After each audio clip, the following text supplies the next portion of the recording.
欢迎来到壁画太多。今晚我们要聊的不是一张壁画，而是一页看不见的纸。它从来没有出现在任何公开出版的易经里，却被一些人反复提起，好像它是某种第65卦的影子。在你准备放松之前，先点个赞，点下订阅吧。也欢迎在留言区告诉我你的坐标和此刻时间。好，让我们一起沉入今晚的故事。事情的开端得从一个古董圈的冷门话题说起。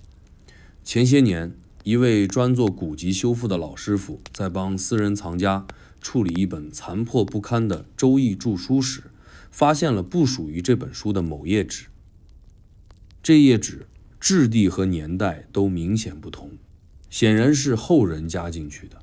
但真正让人吃惊的是上面写着的那4个大字第65卦。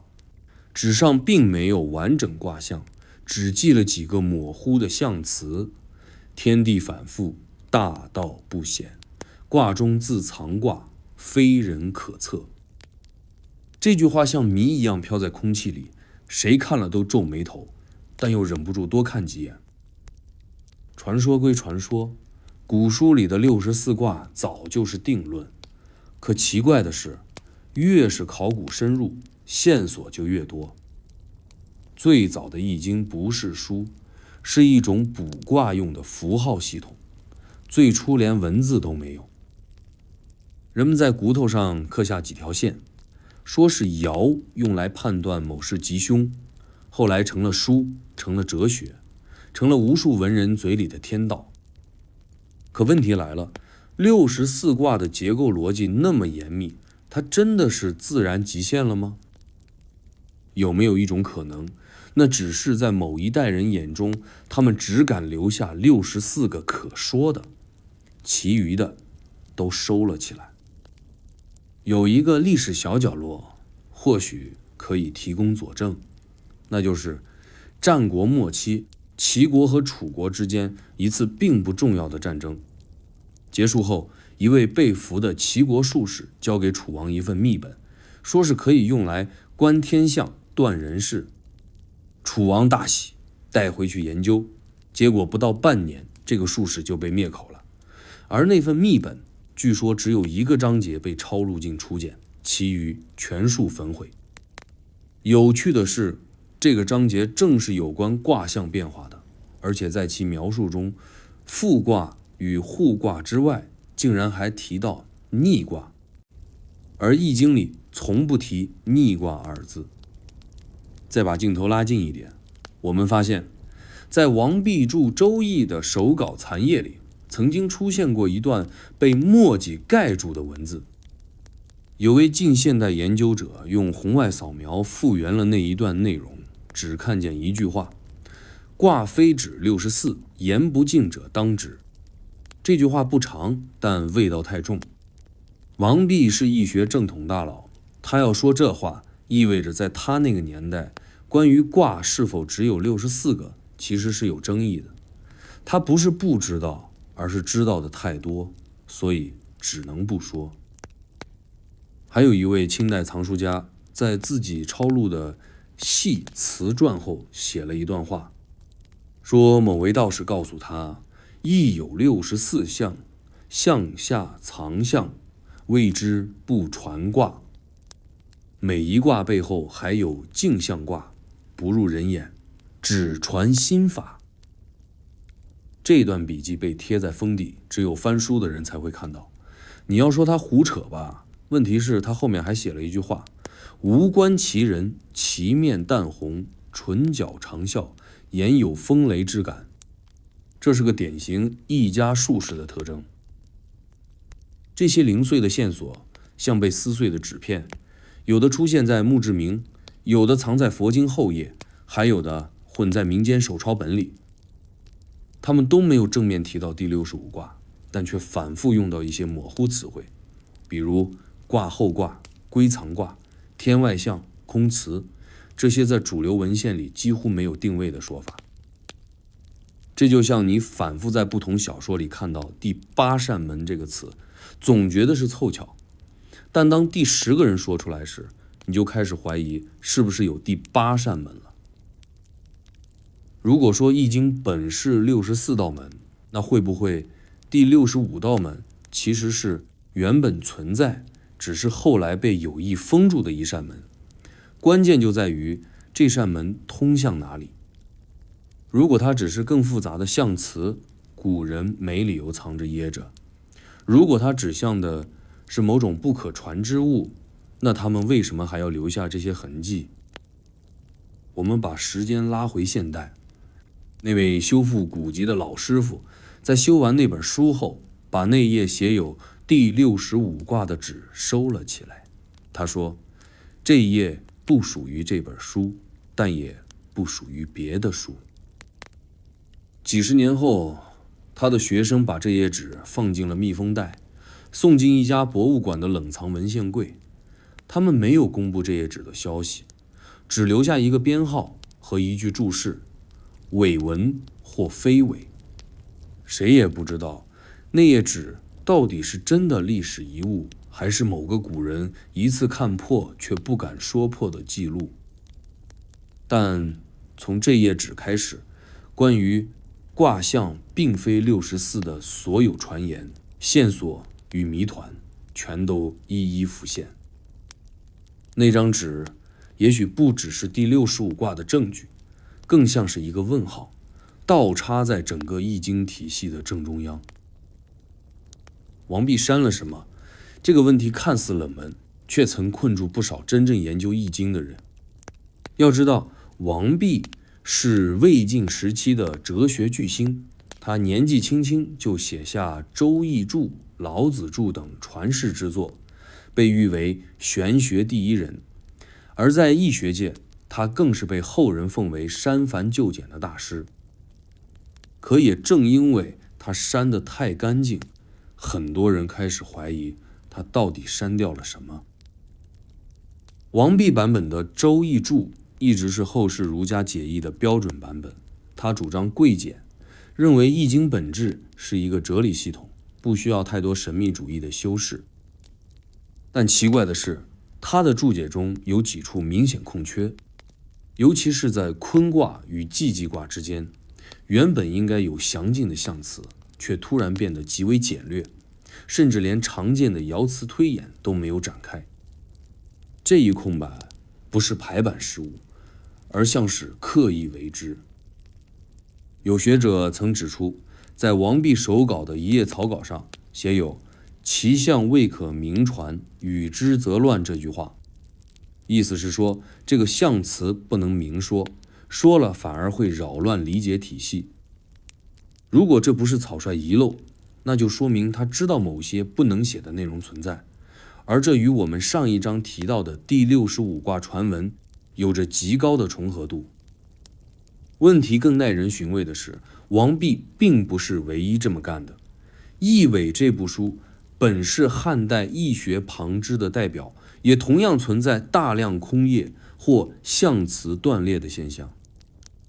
有一页卦象上写着“卦动三而后隐，藏而不述”，也就是讲到第3个层次就收住，不能往下说。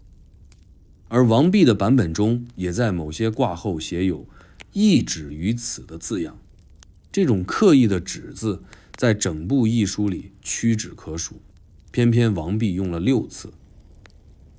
更令人起疑的是，王弼死得太早，他死时才23岁。虽然有人说是病故，但史书对此语焉不详。甚至有人猜测他早年得罪权贵，或者在删注易经过程中知道了不该知道的东西。魏晋那个年代，易学和政权是紧密绑在一起的，哪怕是一个象辞的解法，都可能引出一套对王朝不利的寓意。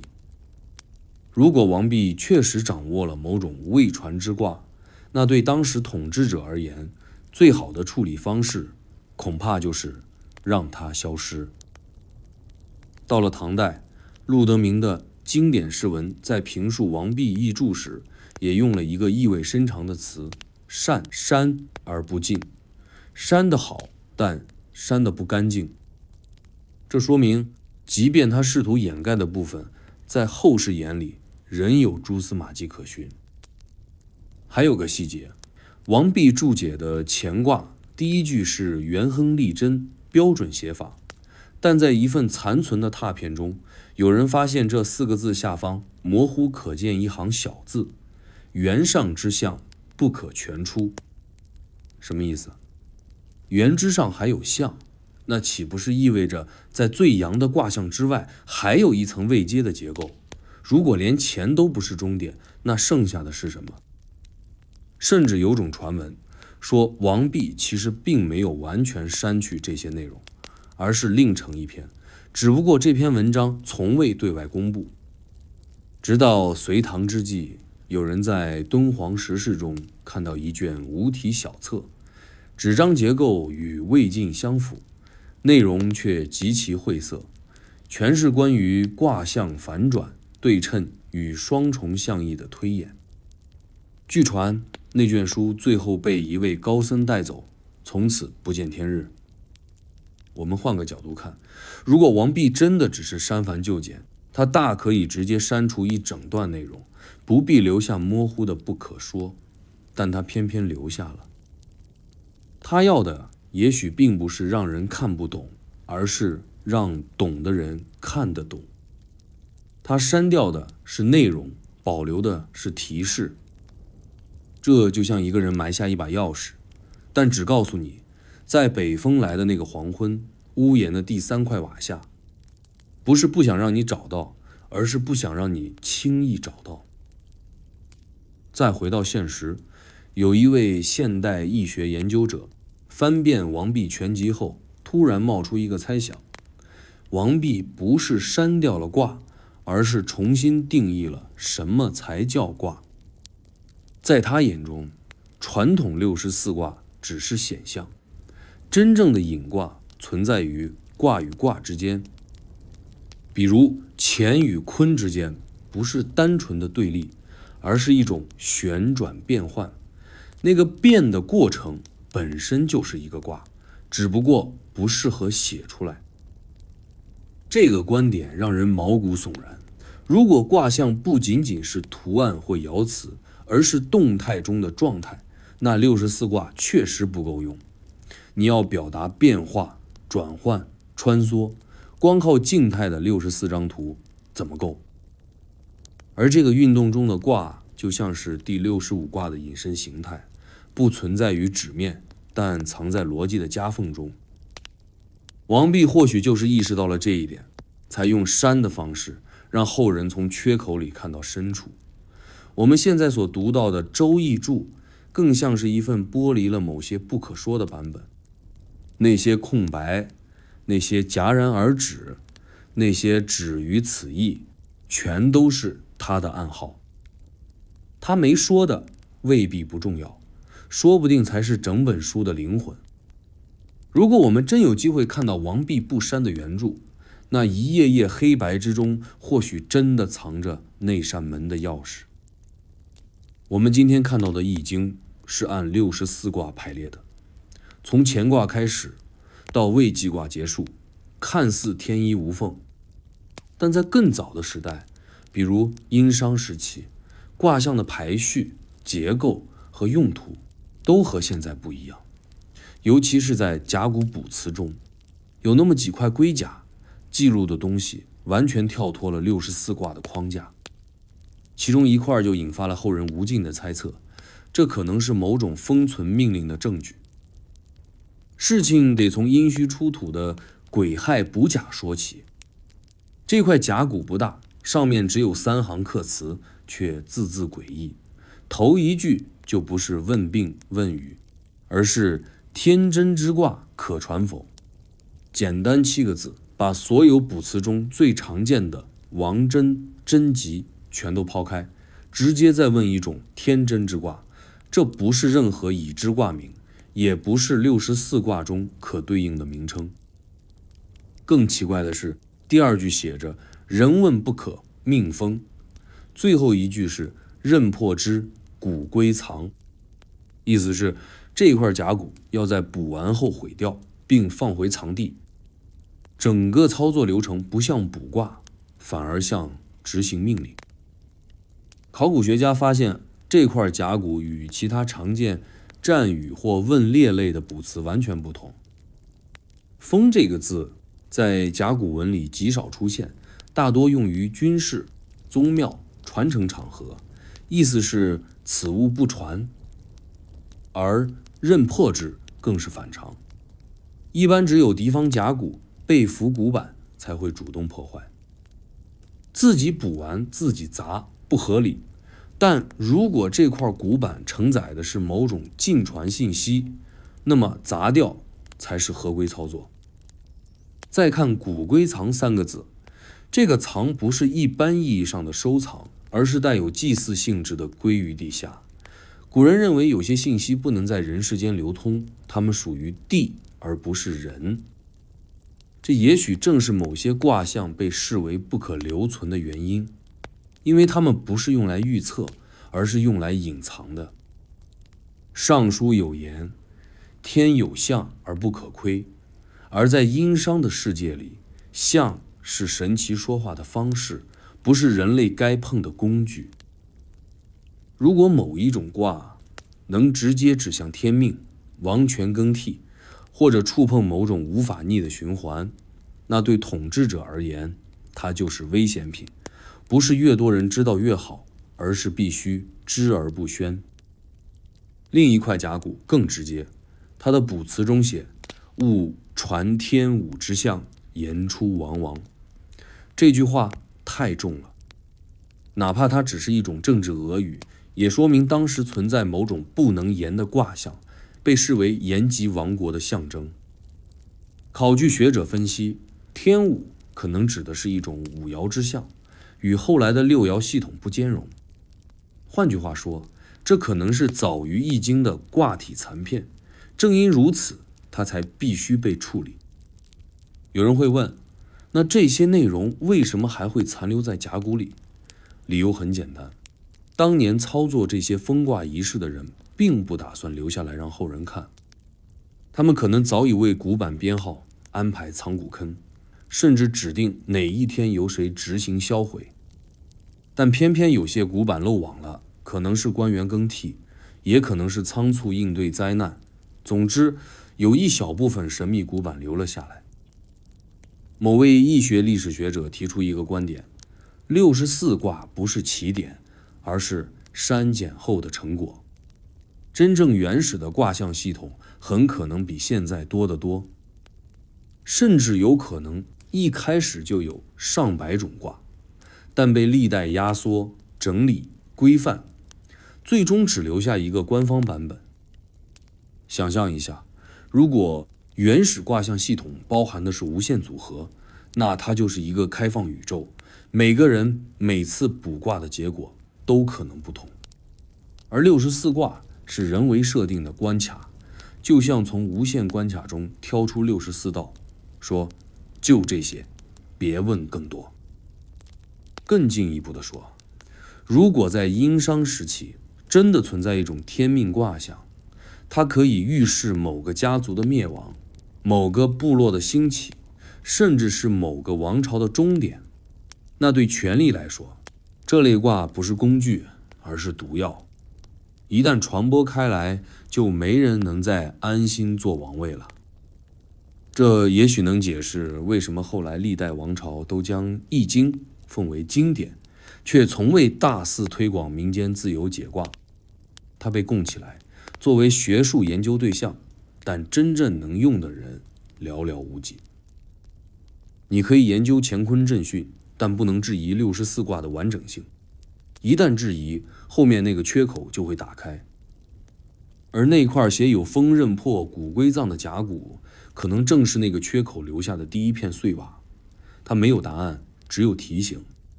提醒我们，古人并非不知道更多卦象的存在，而是选择了不说。就像一道被锁住的门，明明刻着入口，却挂着天命不可问的封条。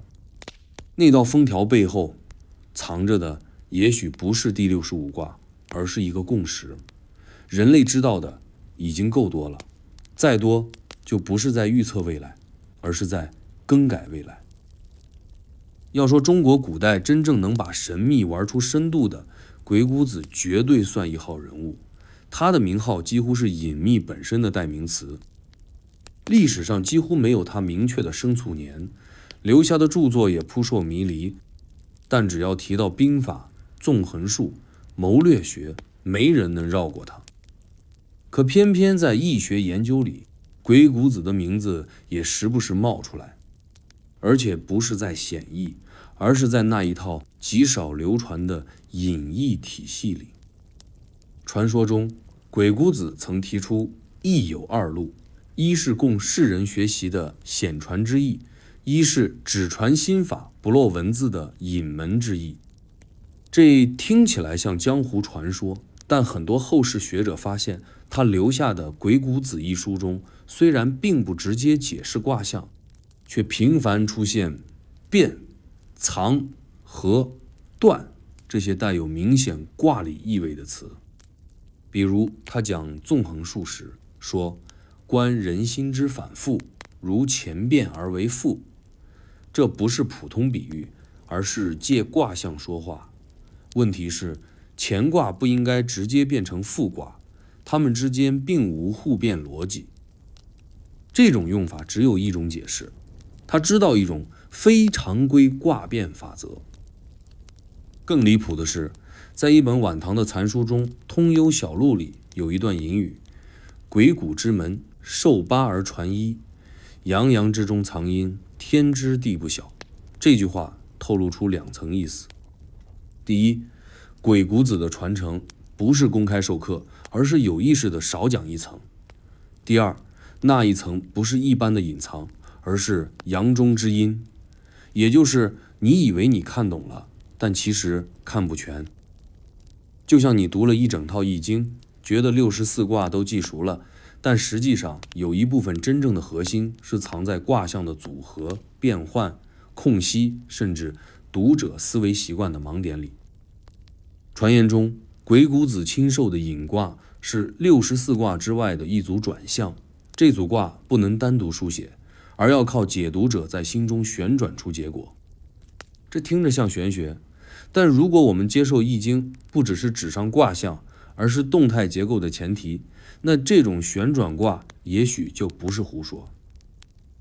有一个经典故事说，鬼谷子门下的苏秦第一次出山游说各国，惨败而归。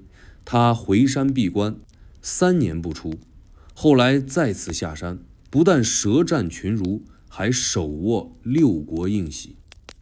有人问他3年闭关看了什么，他只说改卦3次，自见天机。没人知道这改卦3次到底是什么意思，但结合鬼谷子卦中藏卦的说法，也许苏秦根本不是重读策略，而是在用某种内门卦法去推演局势，不是从乾到坤，而是从乾到乾背后的那个影子卦。这就引出一个猜测，如果鬼谷子那一派真的掌握了64卦背后的隐藏结构，那这种卦法会不会比我们现在知道的还要高级？比如一件事不用翻书，不用起卦，靠一种心法推演出趋势，甚至能精准预测对手心理。这不是算命，这是谋略。而谋略之道一旦掌握，就能操控风向，布局天下。也难怪秦始皇会派人四处查封方士文书，他不是怕人修仙，而是怕这些隐门卦师利用某种方法影响政局。史书上记载，焚书坑儒时，有一批言卦者被特别点名，而他们并没有公开传播易经，只是言之不正，就被视为危险分子。还有一个诡异传说，说鬼谷子留下了9张铜牌，每张上面刻的是半个卦象，只传弟子看，不能拓印。9牌之中，第7牌叫藏象，没人知道它真正的内容，只知道当年有个学成下山的弟子，把他偷偷带去赵国。结果赵国1年后政局大乱，那弟子也莫名失踪。有学者认为，第7铜牌就是第65卦的影子证据，它不是一张图，而是一种象内之象，类似于你读一个图形，它背后还能投影出另一个图形。但你必须具备某种理解方式，否则就像盯着灯泡看月亮，永远只看见光，不知月为何物。鬼谷子的传承体系不是为了写书，而是为了传心。他从不强调哪卦对哪事，而是教弟子如何以卦为眼看世界的缝隙。这句话很关键。缝隙是指那些被忽略的、不在经典里的变化点。真正的变化从来不是写在书页上，而是藏在你以为不重要的细节里。比如你走进一间屋子，天花板裂了一条线，你以为是老化；地板一声脆响，你以为是木头问题，但在引门卦师眼里，那是地象不稳，预示某种冲突将至。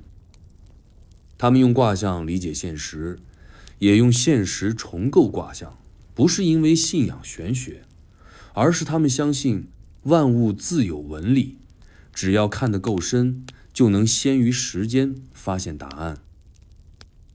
鬼谷子的门下从来不是在教人如何预测，而是在教人如何看穿。也许第65卦并不是真正存在的一张纸，而是某种思维通道。一旦你从传统的64卦爬出去，就会进入那道看不见的门。我们不知道内门之后是什么，只知道那些真正进过的人再也没有回来写书。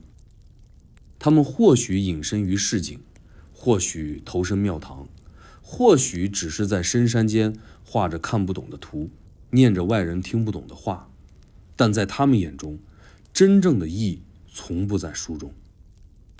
占卜用50根湿草是学艺的人都知道的流程，可问题是，为什么明明拿了50根，最后却只用49根去演算？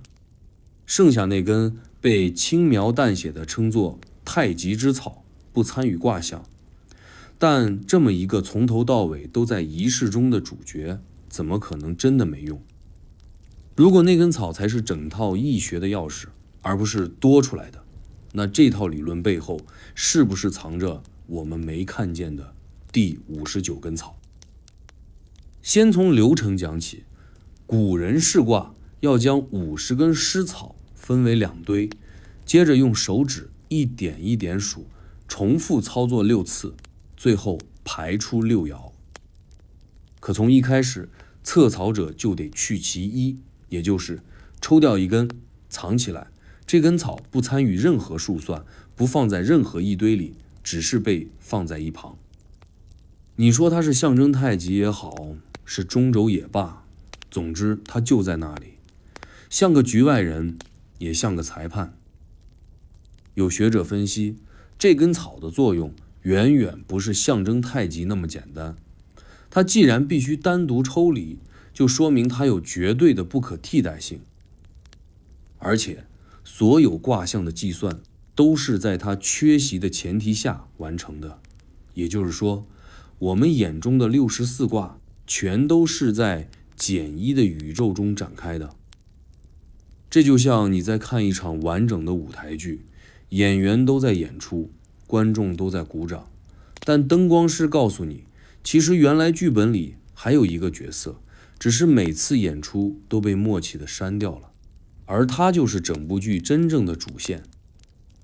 易学里对那一根的解释极少，多半以象太极居中央为由一笔带过。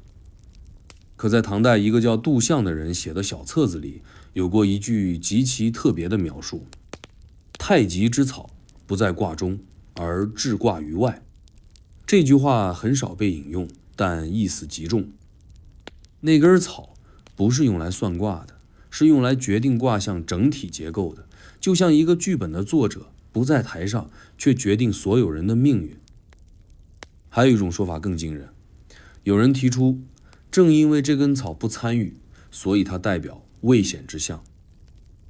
64卦是显象，是已经进入现实的结果，而第50根草是未定之道，代表那些尚未浮现、仍在混沌中的变数。换句话说，第65卦不在书中，而就在你手中，是那根从头到尾没被用，但又无法替代的草。某些民间义师甚至会在起卦前先与那根草静坐对视，这听起来像仪式感过剩，但他们认为，只有和太极草达成内心契约，卦才算真正成立。那根草就是你与天地之间的默约者，你不和它对话，它就不让你看见真正的答案。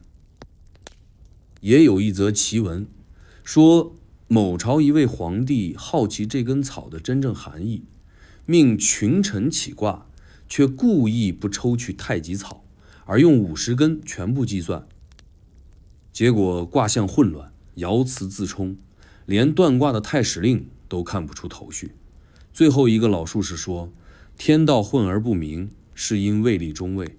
皇帝问什么是中位，术士只看了看被放在一边的那根草，说，此位若不空，则上下皆无归。中位这2个字后来被不少学派引申发展，成为哲学、理学、术数中的一个核心位置。在易学中，中不是居中，而是不偏不倚，无为而为。那根草不参与，是因为它太关键了，关键到必须保持未参与的状态。它不是演员，而是剧场本身。再想一个问题，我们每次排出6爻组成一卦，但有没有人想过第7爻去哪儿了？为什么偏偏是6？为什么天有6气，地有6节，而卦也刚好6？那第7呢？是不是就藏在太极草里？它不是数字意义上的第7爻，而是那个从不登场但主宰结构的缺位之爻。我们越是深入，就越会发现，易经不是完整的书，而是故意留下缝隙的书。那根草就是这道缝，它看似没说话，其实是最早开口的那个。想象一下，如果那根草才是真正的第65卦，那么它就是整部易经唯一不可写的部分。它不在象辞中，不在图表中，不在注书中，却贯穿整个易的推演逻辑。它不是某一卦的补充，而是所有卦象之上的那一点空。有学者称其为乾卦，也有术家称其为逆象，但无论叫法如何，那根草的存在本身就是一个沉默的指向。它指向一个不在书页上，不在历史中，但真实存在的结构漏洞。就像所有人都在讨论棋盘上的棋局，而它却是那张棋盘本身。而这个被抽出的空位，被所有人默认遗忘的那一点，就是这个世界上最早的、最真实的失传卦象。唐代有一个很诡异的典故，名为乾坤之外。这不是正经史书里的词，而是出现在几份边境文书、密写卷轴和道教残简上的同一句奇怪描述：乾坤之外，有象不入卦，有辞不见传。光是这句就让无数研究者破防。什么叫象不入卦？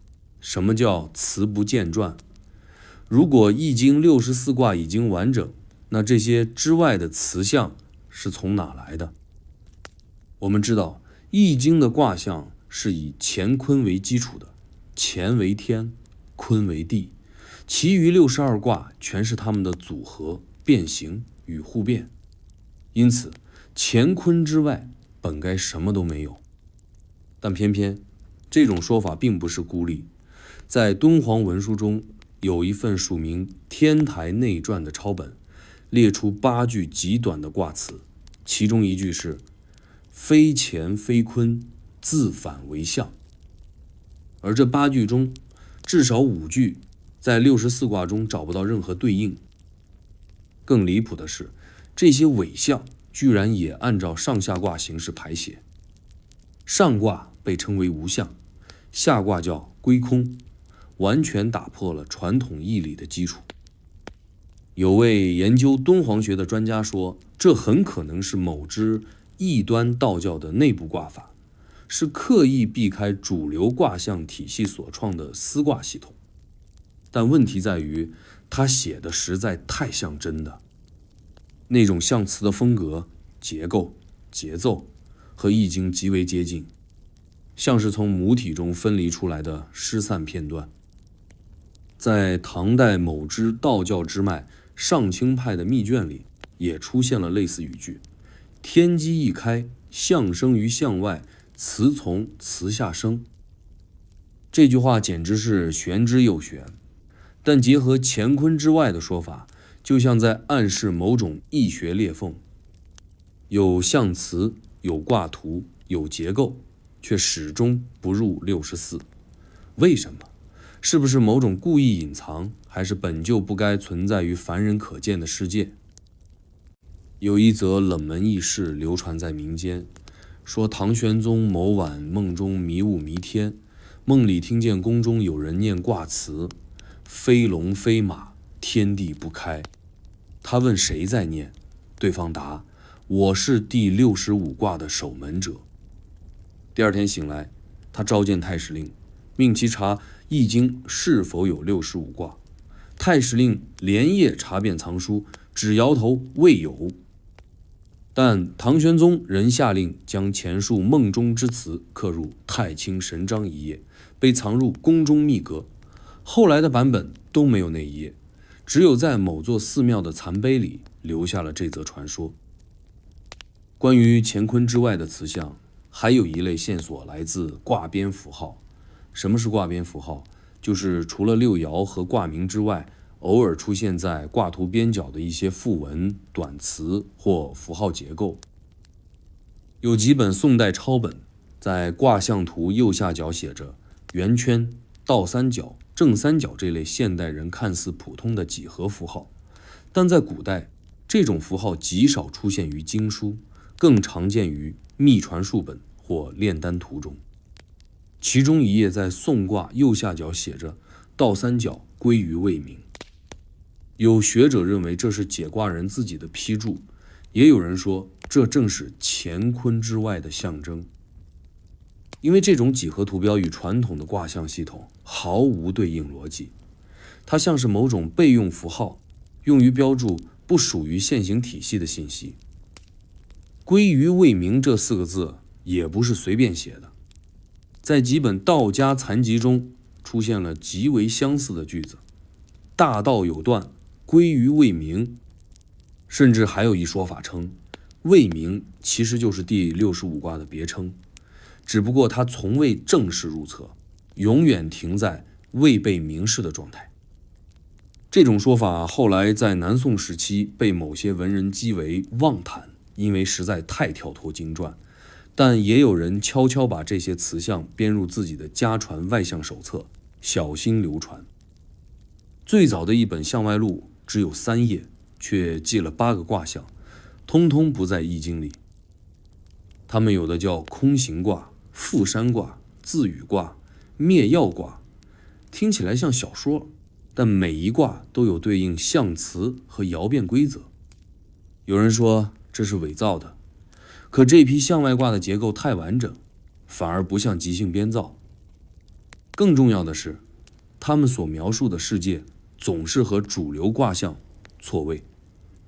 比如易经里乾卦象征创生，而空行卦的爻辞却写生生者，失也，动不生，静为始，完全是逆向逻辑，就像是另一个维度的解读系统。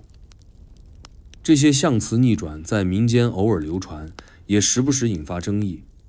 有一次，浙江某地的问卦局出事，因为一个老卦师用了灭曜卦推测村庄大火的时间，结果神准。当局追查其使用卦法，却查不出其在任何正统易经中有出处，反而牵出一整套象外卦纸本被没收销毁。而那位卦师在被问到第65卦到底是什么时，只说了一句：它不是第65，是零。零就是归零，也就是回到一切未生之前。这个概念在易经中并无明说，但却频频出现在这些乾坤之外的象辞中。或许那不是卦象的延伸，而是整个系统的反面。所以第65卦不是一个多出来的，而是被遗漏的。它不是新的发现，而是原本就该在那里，只是某代人决定不让它继续留下来。赵匡胤的梦境是许多关于失落卦象传说中最扑朔迷离的一环，史书不载，正史会谈，但在几本野史和宫廷笔记里，这场梦被反复提及。梦的内容始终模糊，却有一点反复出现。他梦见一本破书，书页泛黄，页角残破，但清清楚楚写着第65卦。他伸手翻页，却始终翻不过那一页，像是被什么看不见的力量拽住，梦里挣不脱，醒来心惊肉跳。赵匡胤一生推崇儒家，但对神秘术数却始终心存敬畏。他登基前就是军中红袍将，对卦术常以半信半用之态应对。但这个梦把他吓得不轻。次日一早，他就召集太史、司天监、秘书省博士，严令翻查所有藏书，重点是《易经》所有译本，看是否真有65卦之说。这事后来被记入一本私人笔记《陈氏录》，上面写道：皇帝梦卦不全，心有所惧，令宫中不得言65。就是说，他梦见的卦象65未完，而65正是易经中一爻之名，属中上爻，主王者之位。若这爻断，则位不稳。有人将此梦解为赵宋基业不牢，还有人认为这其实是赵匡胤发现了超出64卦的另一页，感知到了不该由人知的天机。此事并未公之于众，赵匡胤却在几日内做了一件极反常的事，命廷印重文总目的易学部分，已编印的100多册全数回收。此举让当时的学官莫名其妙，因为该部分刚刚通过校审，印刻质量极佳，突然回收毫无理由。而且他并未下旨修改内容，只说删一页，余者照旧。没人知道删的是哪一页，但流传下来的部分中，确实在系辞传下之后少了一张空白页。学界普遍认为那是赵匡胤梦后删卦的遗迹。更怪异的是，赵匡胤晚年多次提及有书不可尽读，有卦不可全解，这与他一贯提倡儒家明理讲学的风格完全不符。他甚至在一次宫廷宴上对太子说：若天象有缺，汝不可妄补。这句话被当时太史官记下，意思是天象若缺，不可强行补全，像是在提醒后人别动那些天命之下的空白。有一位流放岭南的老学者晚年写下日记称，宋太祖梦中所见，或即旧藏之业也。闻其象，不类诸卦，其辞曰：火下无地，天赋无形。这象辞不像任何已知卦象，更像是一种结构破碎的非卦辞。你很难不怀疑，这是不是那个梦里第65卦的一小段，只是流落民间，被无名抄者偷偷记下。也有传言称，赵匡胤晚年命内廷术士绘制卜卦图，以弥补心中所见之缺。图中标注一个无象之象，位于离卦与坎卦之间，不属阳，不属阴，形如漩涡，旁注此象，不因人问，欲之当止。这幅图未曾正式流出，但在元代一本图像秘籍中有类似构图，注释几乎一模一样。而那位术士在画完无相之相后，据说便遁入空门，终生不演绎。后人找他弟子问：“你师画的是第65卦吗？”弟子答：“他画的不是卦，是断。”这句话太狠了。什么叫断？不是中断，而是斩断，是对整个卦象体系的一种封口动作，仿佛在说这个东西不该存在，即便存在，也必须斩断它和外界的联系。我们从赵匡胤的梦，到他回收书页、删改文献、命人画图，再到术士遁隐，每一步都在传递一个信号。这不是一场普通的梦，也不是一时的疑心，而是一位帝王在某个深夜被一种系统级的不安惊醒，他看到了某种结构的缝隙，而这个缝隙是他不愿让天下人看到的。想象一下，如果连一国之主在面对第65卦的可能性时都选择沉默、封存甚至删除，那他背后的东西究竟有多超出认知？这不是神秘主义的狂想，而是一个真实发生的拒绝揭示。一页被消失的文字，一个无法说出的卦名，一道未完之爻。或许那不是因为我们还没找到它，而是从一开始就有人不想让我们找到。朱熹这位理学大家，儒家巅峰人物，一生讲经著书，解义修理。他对易经的研究也被称为集大成者。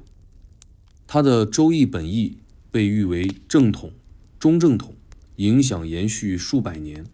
但奇怪的是，在他极为完整的授课笔记中，唯独有一节他没有讲，也不敢讲。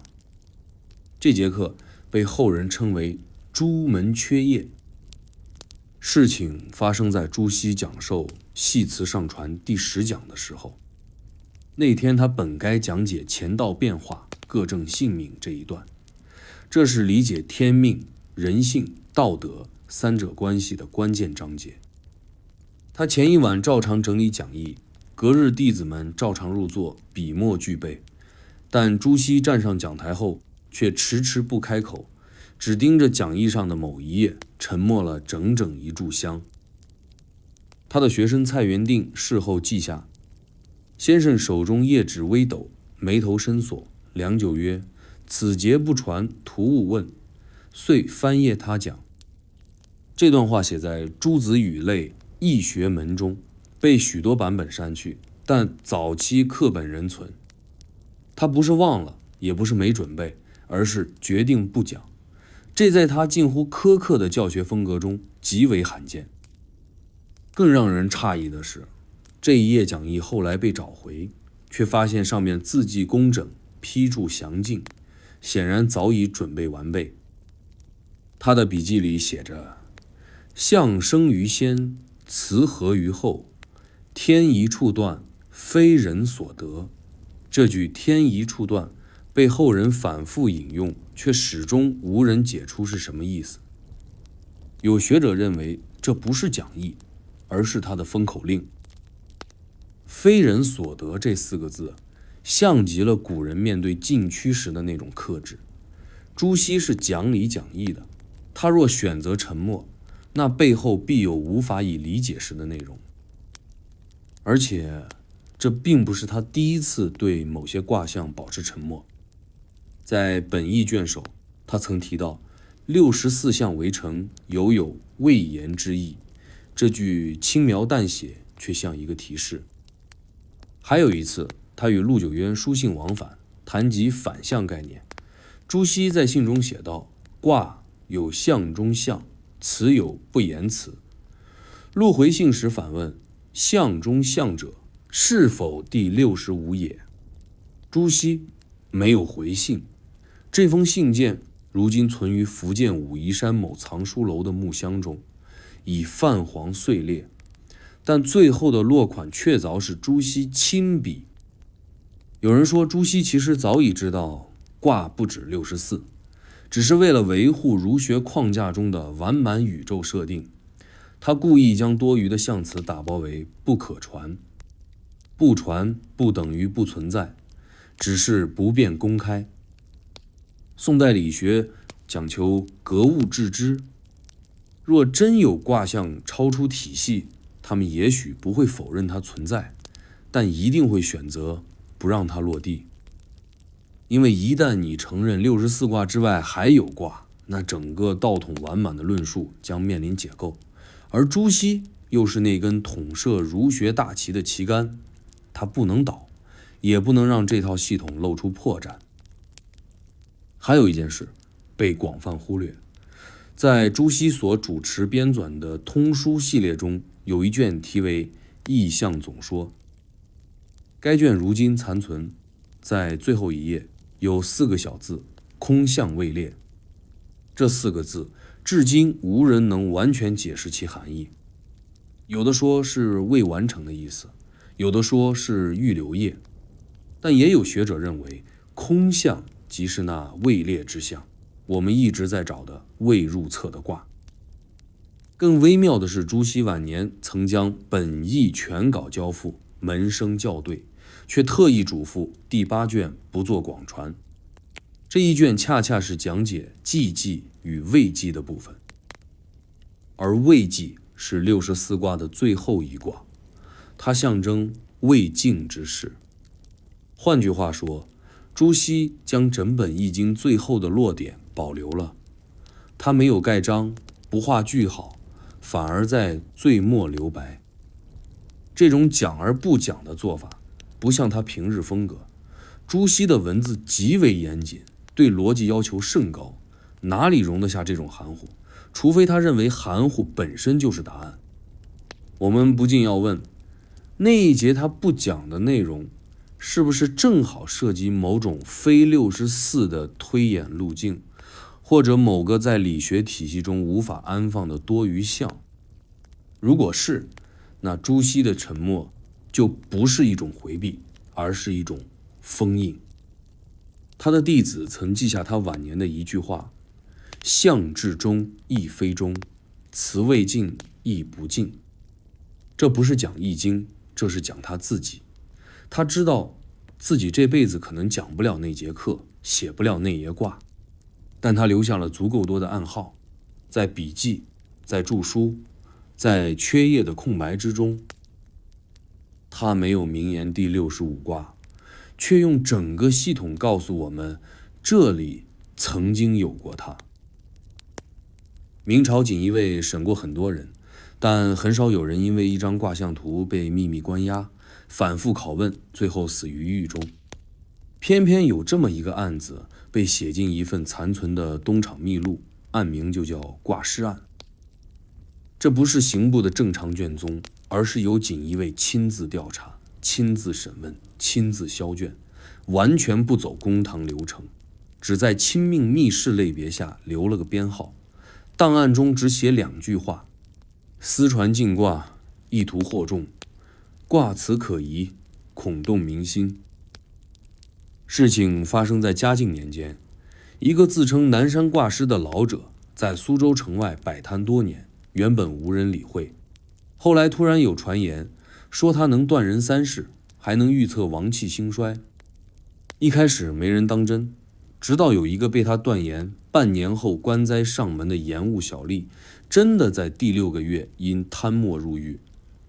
此事传开，1传10，10传100，连州府官员都开始悄悄找他测试。锦衣卫在察觉风向不对后，立刻出手将其秘密带走。但在抄家过程中，他们在他屋中发现一卷特殊的卦纸，图样与易经64卦完全不符。纸页中央写着负象之变，下方一句6五已过，卦反成门。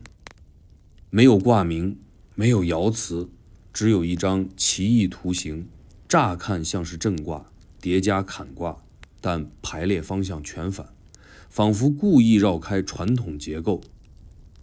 据东厂秘录记载，此人在狱中一度沉默，后在审讯第7日才说了一句：你们只知64象，哪知象后之象，再无多言。几日后突暴毙，死因不详，验尸记录也未保存。更怪的是，审讯他的2名锦衣卫军士，3个月后先后患癫，发作时口中喊着“卦裂了，卦裂了”。自此之后，南山卦师的所有书册、图纸、批注全被定为禁物，全部火化销毁。可偏偏有一名太监手快，从中偷偷留下半页图纸，后传入内廷术士手中，再由宫中流出，被藏于一套假名笔记之中。那页纸现存于民间某藏书楼，极少对外公开，仅有几位学者见过真迹。那半页图纸上最诡异之处是其布局，它不是上下卦结构，而是环形嵌套，每一层象辞环绕中心的空白圈，形成一个永不闭合的象旋。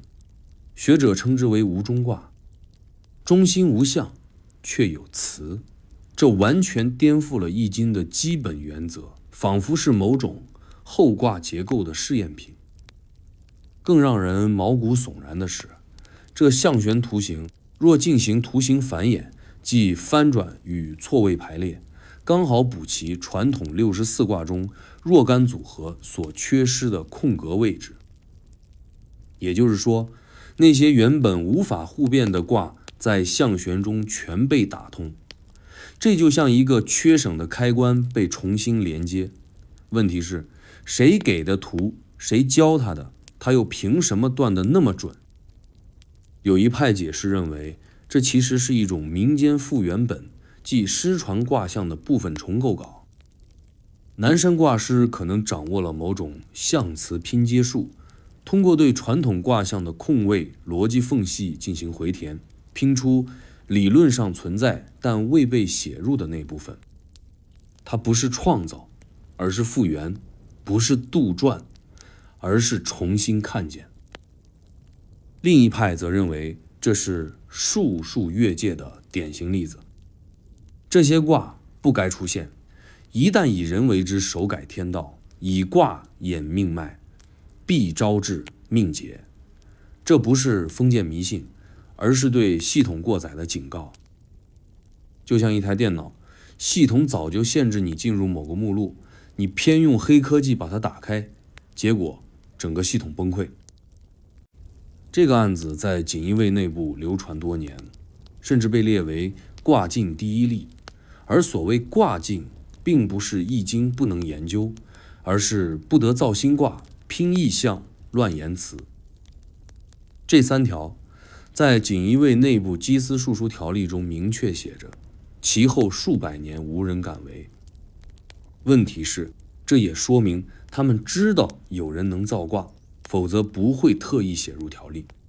换句话说，第65卦的存在，即使在官方层面也是不能谈但必须提防的对象。不是因为它假，而是因为它太真。而那个南山卦师只说了一句象后之象，就死于狱中，留下一个巨大问号。如果64卦是已知宇宙，那他看到的是不是未知宇宙的边界线？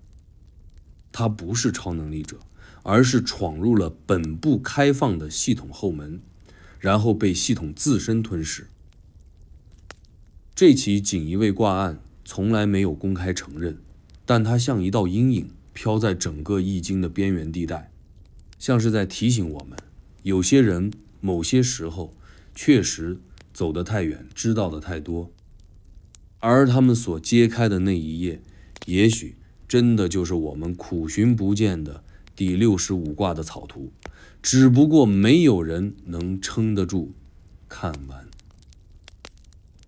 清朝末年，风雨飘摇，政局动荡，民智初开，大量西方思潮与古旧术数交织碰撞，一时间复原真卦的浪潮也悄悄在文人圈、术士圈、考据圈蔓延开来。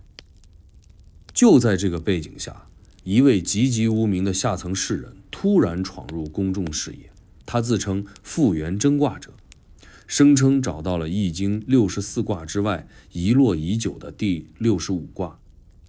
他的言论、手稿、讲义迅速在江南士子圈引发关注，有人将其奉为卦后圣人，也有人骂他胡言惑众。这个人姓鲍，名不详，字听之，自称是明末遗民之后，幼年习相，青年失业，老年梦中得卦。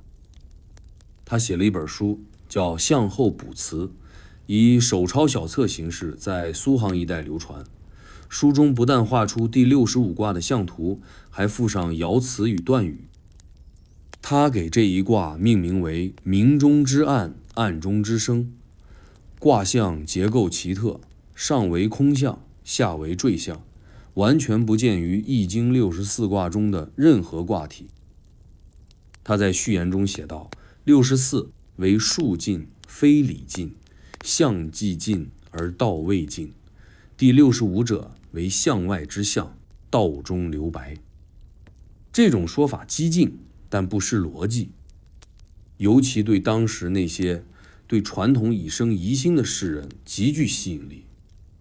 他还公开开坛讲课，解释明暗卦如何揭示变局，甚至声称此卦可断乱世，可识伪君，可察假道。但正是这类言论引起了清廷的警觉。不久后，地方巡抚便下令查禁《向后卜辞》，理由是扰乱义理，妄改经文，意图误国。鲍听之被以私传伪卦、聚众蛊惑之罪拘捕，书籍尽毁。可就在他被捕前几天，有好事之徒偷偷将他的讲义笔录誊抄，并以鲍氏译稿为题匿名印刷，用木板雕刻的方式在民间偷偷流转。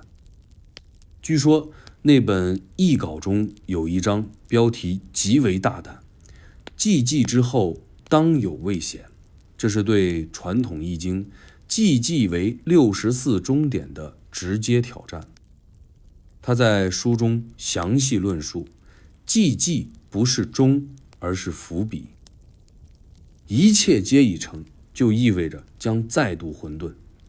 第65卦即是成后之未成，如同宇宙膨胀至极后的重新压缩，是一种大成之后的破。译稿中还提到，若用传统诗草法排演明暗卦，需增爻以成七，也就是打破六爻制，进入七位卦。这种卦制前所未有，却能解释不少64卦中互变断裂的现象。更惊人的是，有几位民间卦师尝试以七爻法排断大势，居然误打误撞，言中即起商战，官欲变动。消息传出，信者暴增，怀疑者也急剧增多。最终，明暗卦风波在地方官眼里被视为动摇秩序之术，鲍听之再度入狱，不久死于狱中。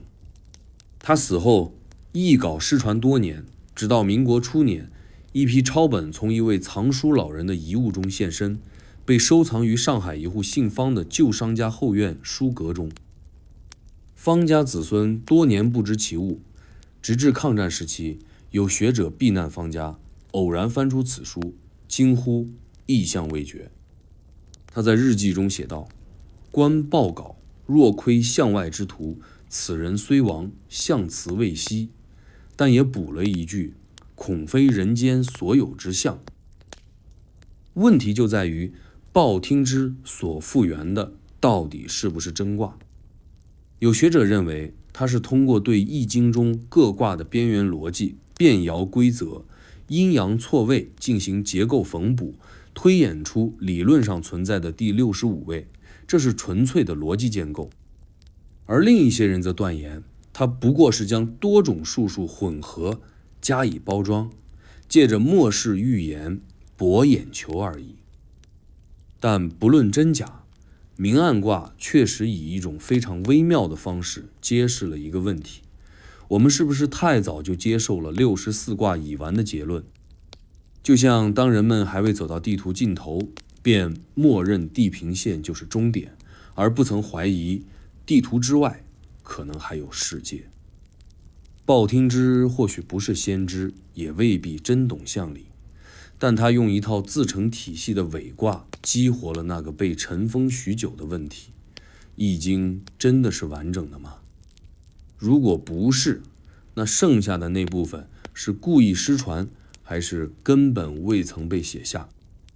他留下的那页明暗卦，如今仍有拓印流传，只是无词无注，只剩卦图。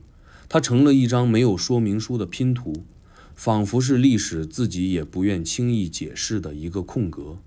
而那个空格，在很多人心里越来越像第65卦的影子。有个问题一直没人认真问过：甲骨卜辞、河图洛书、伏羲八卦图，这3套中国上古文明的核心符号体系，真的是完全对得上的吗？如果它们都是源自同一套天地法则，按理说应该逻辑闭合，系统统一。但事实上，考古与文献分析显示，它们之间存在着一些无法解释的空隙，而这些空隙很可能就是失传卦象曾经存在过，后来被抽离掉的痕迹。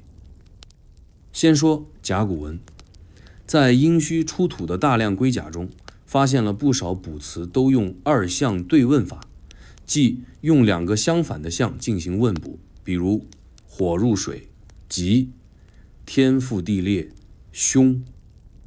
这种形式跟后来的易经爻辞极其相似，但仔细一看，你就会发现，这些象有不少并不能直接对上易经的64卦组合，甚至有一块甲骨上出现了一个完全无法对应现有卦象的火雷交反图形。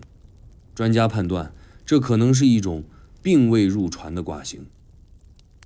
再看河图洛书，它们是传统上推演八卦、定方位、讲天地数理的工具，其中河图为天数之图，洛书为地数之书。八卦体系正是以这2图为数理基础搭建出来的。问题在于，这2图虽然流传甚广，但原始图样却一直存在多个版本，尤其在《管子》《大代礼记》《尚书韦》等古籍中的描述彼此矛盾。河图5、5居中，外散4、9、3、8、6、7等数对应阴阳分布，但其数理推演无法完整解释64卦中的某些爻位变异。例如坤卦6爻皆阴，但在河图数理里却有阳位重合于坤象，这造成一个逻辑悖论。按理应该全阴，却数位上出现阳。这种结构上的不协调，只有一种可能解释：八卦之下还有卜象，但这一部分从来不公开。再说伏羲八卦图，这是易经世界观的视觉化起点，但你看得越细，就越会发现，这个先天八卦图并不能解释所有卦象的来源。这说明，在八卦尚未定型时，曾存在多种卦世界观，而我们现在信奉的乾为天，坤为地，仅是其一。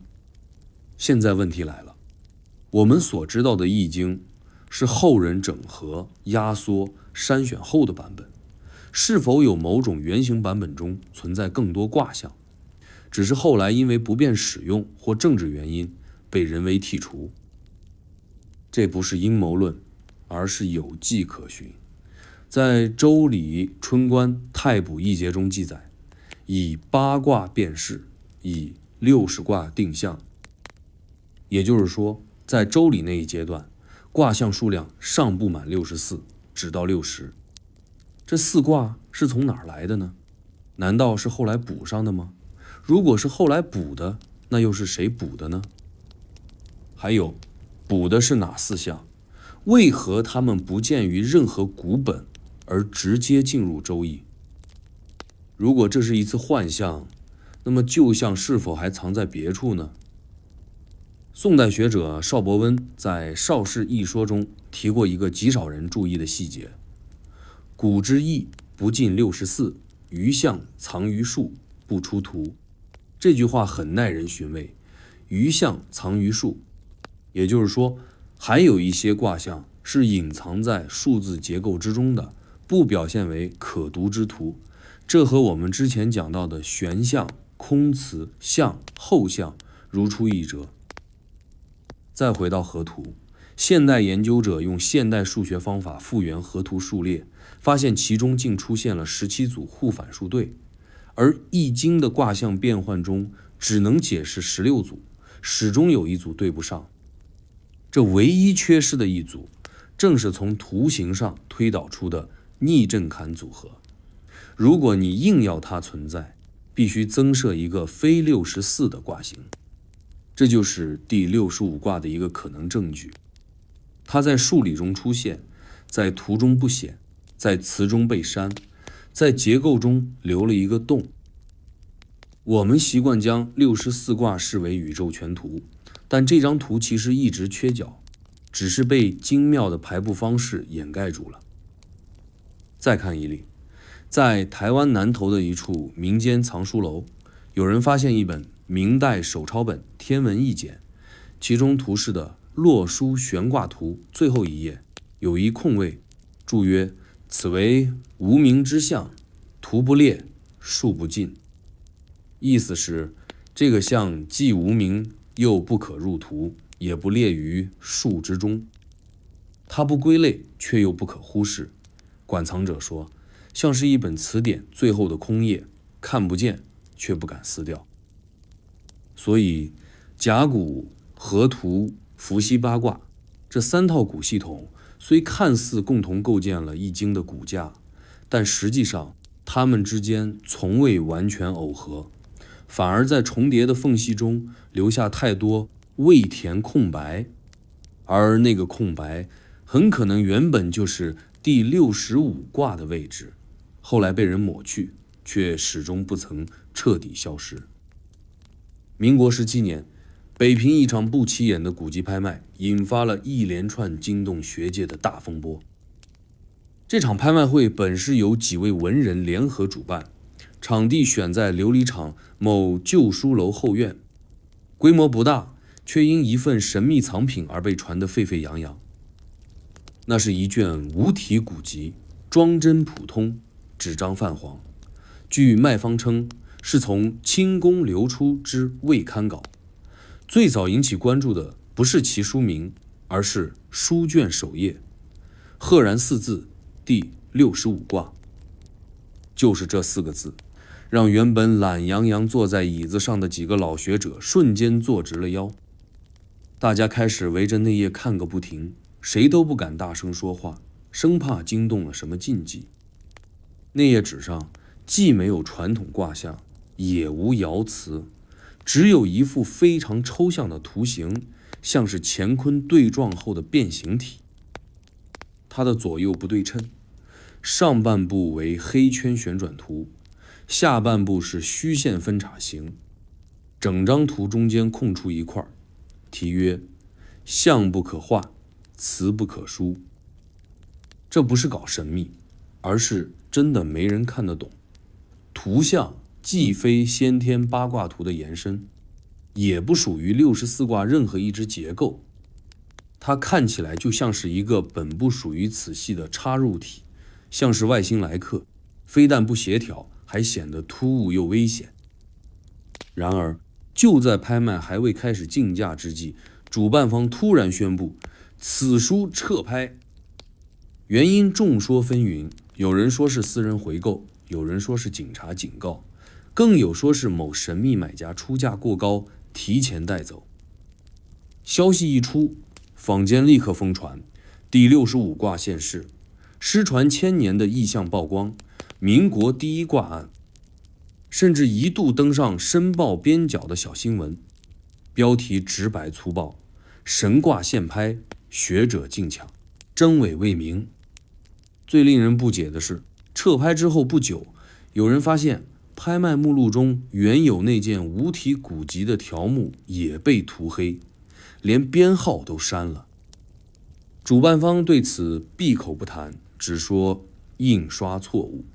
但细心者记得，明明看过编号为119号的那卷书，那么书去哪儿了？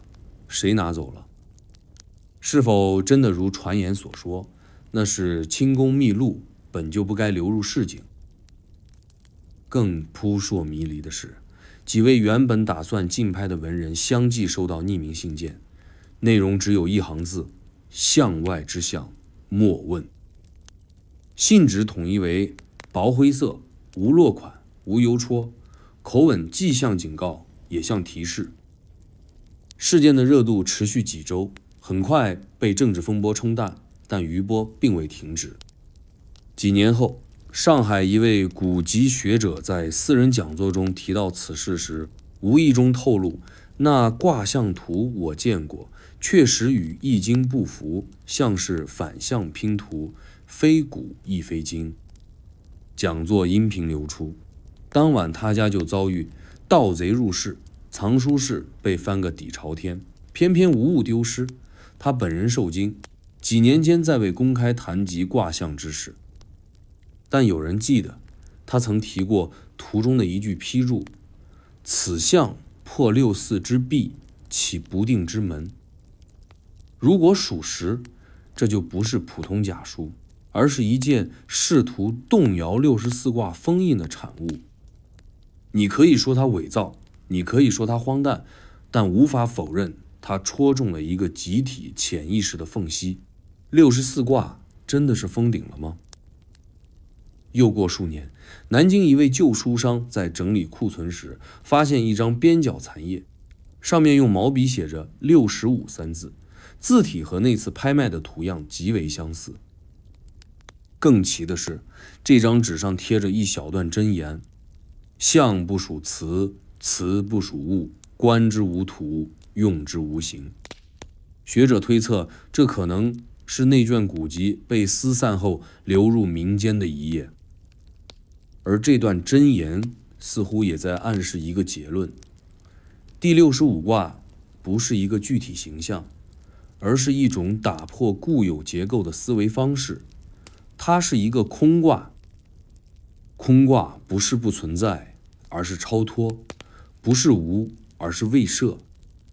就像你拿64张扑克牌打完游戏，突然有人问你，那张没有印图案的透明牌去哪儿了？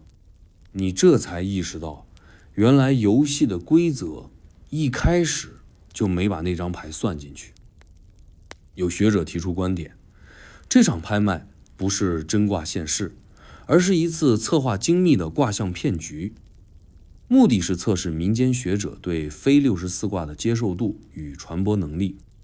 结果令人震惊，短短几天，第65卦的传说已深入坊间，甚至连一些报馆编辑都开始私下请人排演此卦。假象也罢，实验也罢，他所揭示的问题已经无法忽视。人们对64卦的信任看似牢不可破，但一旦某个多余之象浮出水面，那种稳固就开始崩塌。不是因为那张图，而是因为它引出了一个不愿被问的问题：如果64卦不是终点，那我们站在的这张世界图谱是否也只是片段？而那本古籍的下落至今无解。有人说被秘密收藏，有人说被彻底销毁，还有人说它其实从未存在，只是有人造出了一个该存在的幻觉。第65卦并不是一张纸，而是每个试图把易经看穿的人心中的那道缺口。抗战前夕，南京一封密函在高层之间传阅，引起短暂却极度敏感的震动。密函内容极少对外泄露，只有一句话，被一位后来避居台湾的学者在回忆录中轻描淡写提到：关于卦象组合禁止传播之令，务请慎办。这封信没有公文号，没有抬头，发信者署名只写了2个字：与之。内容虽简，却引出了一场围绕第65卦可能性的真实博弈。时间是1936年冬，彼时中国局势风雨飘摇，内部政治斗争与外部日趋激烈的战云叠加，让所有人都变得异常敏感。就在这个节骨眼上，有人突然将一份奇怪的卦象组合报告送上中书，说是从云南某地发现一本奇书，名为《变相全图》。书中除了常规64卦外，赫然多出一个独立图样，图下题字为未显之象，非卦亦非辞。报告称，该图形为地方某术士根据连山残卷反复推演所得，其结构由原64卦组合交叉叠加后演化而来，是一向外之象。学者中有支持者，也有反对者，但最让高层紧张的是这套组合卦推演出的几个政治含义被解读为对当前政局走向的暗示，且言辞极为巧合。某图示中离中生坎，震县训导，竟被人附会为对某高层人事布局的隐喻，这就闹大了。批示人员认为，此类卦象如果在民间传播，极易被别有用心者用作借卦兴谣、借此挑乱的工具，于是才有那封密函，以一种不对公众公开，但在系统内部极具分量的方式下达命令：此类组合图不得公开刊布传播，违者视同泄密。后续的执行力度很快显现，短短2周内，北平、成都、广州3地同时查封了几处民间象辞演讲会，没收书稿数十份，所有涉及卦象拼合、逆向推演、复原密卦的文书被列入类禁言论处理，更有2位术数讲师被以扰乱社会秩序罪名轻判关押。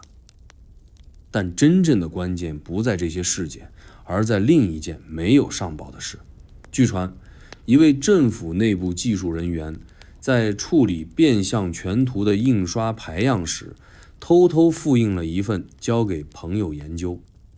没多久，这位朋友在一封信中写下，第65并非多余之象，而是结构逻辑之漏。他认为64卦体系看似自洽，但在进行卦间复合变化时，始终有一组循环无法闭合，除非加入第65卦，这个卦象本身不具象意，却是用来封口的。就像一张拼图，有999块，拼得天衣无缝，但第1000块是个全白的圆片，它没图案，却是完成整图的前提。如果没有它，整套结构就永远不完整。而这个全白圆片般的卦象，也许正是历代术家拼命要找却又不敢写下的未显之象。有人据此提出，第65卦并不是预测用的，而是封印结构用的，它代表终止而非生成。它的作用不是帮助理解现实，而是阻止系统过载。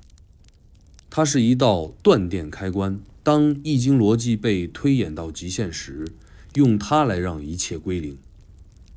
而这个说法正是官方最忌讳的部分。如果有人真的以此卦推理国家趋势、社会变局乃至权力更迭，那将会是一种系统级干扰，甚至可被视作精神领域的反体制言论，所以封锁不为怪。甚至在1937年南京沦陷前夕，还有人亲历一场秘密会议，会上某高官沉声说道：意象不可轻用，旧文犹当重审，65之外之言，非议之所宜。从此，卦象组合禁令成为术数学界不成文的红线。你可以研究易经，可以谈64卦的哲理、义理、象理，但只要涉及64之外，不管你用的是加法、逻辑繁衍还是图像拓展，都会立刻被贴上伪术、妖言的标签，甚至直接打成蛊惑人心。直到台湾时期，那个曾提到密函的老学者在私下讲座上感慨：象不止64，我信；第65存于未成，我亦信，只是终究不能讲。他顿了一下，叹了口气，讲了也没人敢听。这句话成了很多民间演绎者的心理共识，第65卦可能就在指边就在梦里，就在推演的那一次循环未必中，但你不能说它存在，也不能说它不存在。它像是一个逻辑黑洞，你一旦提及，结构就会晃动。你越想理解它，越发现你无法脱离64这个笼子。而那个密函也许从来没有真正被销毁，它可能还静静地躺在某座档案馆的密档柜中，等着一个无意间的人偶然读到那一句关于卦象组合的禁令，务请慎办，然后低头沉默，合上文件，不再追问。进入21世纪，易经研究在数字化浪潮中悄然转向，一批程序员、语言学家和人工智能研究者开始将易经文本、卦象、结构与逻辑规则转译为机器语言，试图从算法角度重构义理。最初这只是学术游戏式的探索，没几人当真，直到某 AI 项目在卦象组合时反复陷入一个死循环，提示组合不全，逻辑断裂。这一警告让原本抱着娱乐心态的研究者全体沉默了。他们当即将系统回溯，试图找出算法问题，却意外发现64卦的结构组合在特定运算下始终存在一个必然失配点。当他们尝试以逻辑单元将64卦进行全组合排列并构建变卦网格时，发现无论如何排列都存在一组空节点，该节点原本应该对应一个变卦结果，但系统给出的反馈却是无卦可配。这个现象在学术记录中被命名为异网逻辑漏洞。最早公开的是一支位于杭州的语言模型团队，他们将这一点写入技术报告，原文是：在64卦交互矩阵中存在一个空相点，非缺失，非冲突，而是系统性未设。这不是 bug， 而是设计者有意留白的迹象。更巧的是，团队的一位数学专家在研究这个空节点的坐标编号后发现，它恰好位于乾与坤、离与坎、巽与震三组艮卦的交叉延伸线上，是64卦逻辑矩阵中的几何重心。也就是说，整个卦象体系的结构重心居然落在一个没有名字、没有象、没有词的空点上。他们试图用算法填补这一空点，结果系统自动生成了一种非逻辑图形，形状极度对称，却无法归类于任何已知卦象结构。它既不属阳爻，也不属阴爻，更无法拆解为上下两卦，系统将其命名为虚象。这就是现代科技第一次在没有人为干预的情况下自主推演出一个第65卦。消息很快传开，一时间科学周刊、数理符号学、东方文化计算纷纷报道。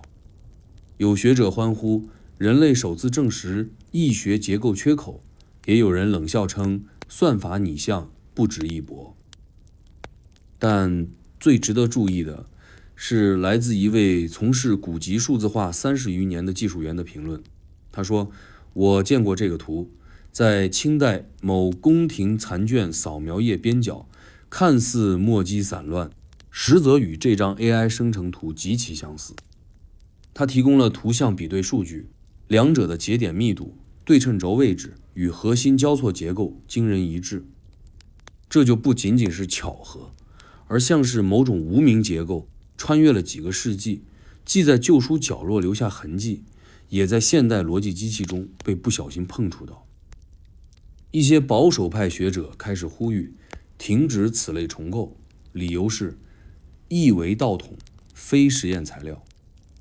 但反对者反击，如果你信易经是真理，那它就该接受所有学科的检验，尤其是逻辑和结构。如果64卦真的完美，为何连最基础的数学交叉演算都无法闭环？更讽刺的是，后来有开发者尝试在大型语言模型中模拟人类以外的预测体系，用64卦爻辞构建自然语言预测模型，却在第13次迭代训练中模型自主添加了一个称为无名卦的项，开发者没有输入任何关于第65卦的概念，但模型在高强度训练下自动标记了一个缺失处，并尝试生成内容填补。